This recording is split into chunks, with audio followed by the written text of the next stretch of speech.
Are you looking for ways to use your 6x8 patterned paper without making scraps? Hi, I'm Jess from JessCrafts.com, and I'm here to help you make the most of your crafty supplies and time. So let's get making. Today I have 6x8 paper busting template for A2 cards number 21. It makes 4 A2 size cards without any pattern scraps from one sheet of 6x8 patterned paper. This is available in the pack in the Etsy shop, there are 20 other 6x8 templates for A2 size cards available at jesscrafts.com as well. You can check out. But 6x6 paper busting template number 20 is extremely similar to the one that I'm going to share today, and I wanted to call that out in case you already have this one downloaded and just wanted to make a note on it.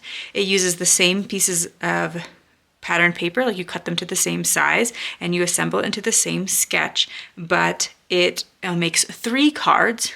And this one makes 4 cards and uses up that additional patterned paper. I also like that this one allows you to use like a continuous piece of paper, so you can see that basically I need 3x4 inch pieces, and then they get spread a little bit across the card. I was not able to achieve that in the 6x6 patterned paper because I needed the 3x3 chunks. So I did think it was worth it to show you it this way as well, because it does achieve a little bit of a different look in terms of your options and what you can do. It does work for directional patterned paper, and it is one that I would caution against a patterned paper that has too large of a scale. Now, I'll show you in a minute that I'm going to use one that's a little bit larger in scale. We'll talk about that. I did want to highlight that because it is made with 3x4 inch pieces, you could also make this evenly out of a piece of 12x12 patterned paper. You will just get, I want to try to do the quick math here, I think it's 12 cards evenly. So you can do this in that way as well. Okay, so we are going to cut our 6x8 piece of paper down to 3x4 inches. And then we are going to cut 1/2 inch. So it will be 3x1/2 inch off the top, and then 1/2 inch or 3x1/2 off the bottom. I am using this butterfly paper from the Joyful collection from scrapbook.com today. I wanted to use it because this particular sketch allows you to have a really large focal point area, which is great if you have a simple patterned paper like the back of this, which is a solid yellow, or something like this simple plaid paper, where then you can add a large embellishment to. I'll do a quick flip through of that while I can talk about the different examples too. Like this would be a great one for the center if you want to put a large embellishment. But it's also a great opportunity if you have a patterned paper that you really like, that you think is beautiful and you want to show off, like say this one or this one, these both are really striking to me. You can use it, the patterned paper itself, as a focal point without adding any additional embellishment. And so that's how I'm going to use it today. I'm going to cut the 6x8 to 3x8 and then cut that in half again to 3x4. I'll do this twice on each side. Then we're going to use the butterflies as our main focal point. And for the top and bottom strips, here and here on the sketch, we're going to use just the yellow solid paper that is on the back, and that is where we'll stamp our sentiment today. And so I will cut 1/2 inch off the bottom and 1/2 inch off the top. Now here, because I'm not worried about puzzling it back together, I could just cut both 1/2 inches from the top or bottom, and it doesn't really matter, but I did want to take an opportunity to show you that if you did like the look of it being able to be puzzled back together, and so you can lay it out by just kind of pulling apart those pieces, this particular version of the sketch does allow you to do that. And so I will cut the rest of them similarly. I will also need to cut some mats. Now, of course, you can always skip mats if that's more your thing. I do that sometimes, but when I first show a template, I like to show it exactly as I'm prescribing it in the sketch, or like exactly how I'm showing it in the sketch.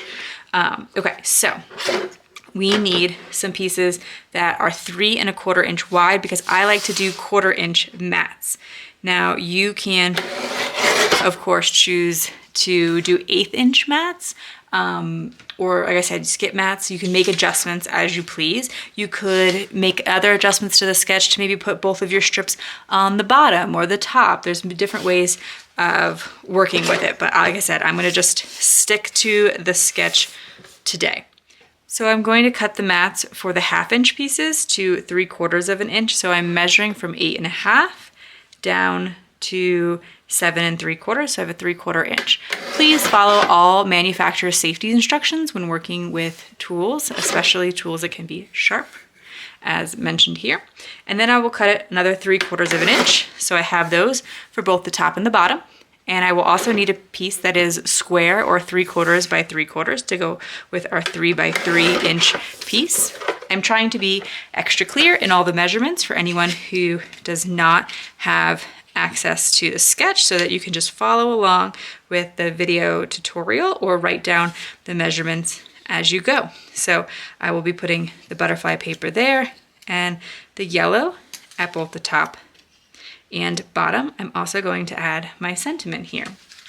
So I have the Wordfedes Sunny Days stamp set. I use this one a lot, in part because I just want to show you that you can use the same sketch, or the same stamp set over and over again, especially one like this that has so many different sentiments for you to choose from. I really do feel like a set like this is a good investment. Just think carefully about which sentiments that you use most regularly. I do also appreciate a punny sentiment from time to time, which this doesn't really offer me. This sentiment that I'm choosing today says, "Hope this brightens your day," which would be perfect for like a card with the sun or something, but I think works well with the butterflies. However, I did want to take a moment to mention I do have some butterfly themed jokes available in a printable format on my blog at jesscrafts.com. So if you are making something else butterfly themed, I just thought it was a good time to mention it since I'm using butterfly paper today. So when I send these cards off, whether to family, friends, or I donate these cards, and I also have a list of organizations that you can donate to over on jesscrafts.com, you can use those jokes if you would like there for personal use. So here, I need to stamp this sentiment, but I want to make sure I'm going to get a good impression. So I'm actually going to stamp it onto this mat because I'm going to cover this up anyway. So if I don't get a great impression, I was a little bit crooked, which I wasn't super focused on, so hopefully I'll be better. But I can see that there's no like fuzzes caught on my stamp or something like that. And so a test stamp always feels like a good idea. And rather than getting a scrap piece of paper, I am just going to stamp on something that I know I'm going to cover up. This is also a pretty big mat here, so if you want to cut something out of the center of it before you place your patterned paper on top, that might be a great idea. Cutting out a simple, circle or a shape that you use a lot, like the word hello, if you can fit one or something like that, can be a economical way to use your patterned paper or your cardstock, sorry. And so yeah, then we can layer that on top. I picked a Peacock ink from Fawn because I thought it matched some of the blues in the butterfly. I picked butterflies. I picked blue for the mats as well because I thought the yellow would really pop off of that and it would pull in some of the cool tones. I wanted to share a couple tips for when you are making multiple cards at once in case that's not something that you typically do.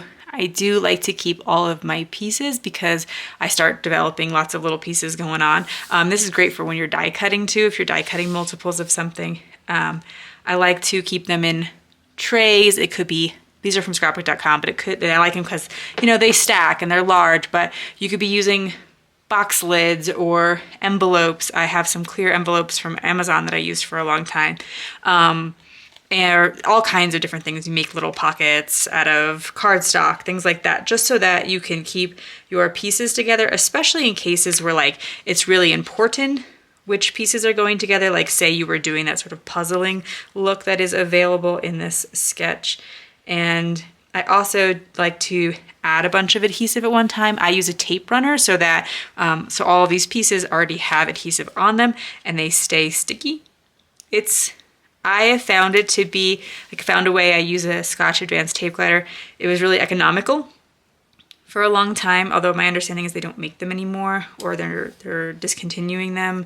And so glue might be the more economical option, but then of course you can't put glue on all of them or it'll dry before you assemble your card.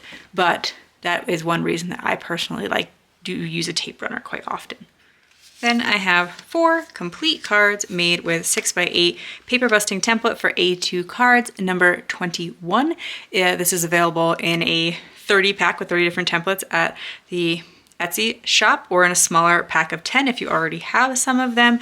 As I mentioned, it is very similar to 6x6 paper busting template for A2 cards number 20, which is available for free, and I will link that, and you can just kind of make a note that it also works for 6x8 patterned paper, or simply write down these measurements.